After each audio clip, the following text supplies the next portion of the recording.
انا عاوزك تجاوبي بصراحه. لا بصراحه هي كويسه جدا، بس في الصيف طبعا كل الناس عارفه، واي عربيه في الدنيا بتسحب كميات اكبر بسبب التكييف. تكييف. ما مش اكيد النورمال ان احنا دلوقتي درجه الحراره بتوصل ل 42 و43. طب معلش، ما هو التكييف ده انت بتشغله باعلى طاقه استيعاب ليه. طب ما هو طبيعي ان هو هيشفط البنزين. برافو عليك. يعني ده النورمال. انما في المعتاد، لا في المعتاد هو كويس جدا، يعني التفويله التانك كامل. لا ممكن تقعد مثلا مع حد بيروح ويجي كل يوم الشغل 4 ايام.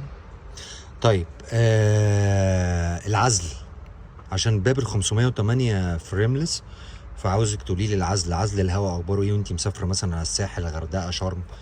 لا عزل الهواء كويس جدا، واللي اكتر كمان هيحسوا اللي بيشغل السبورت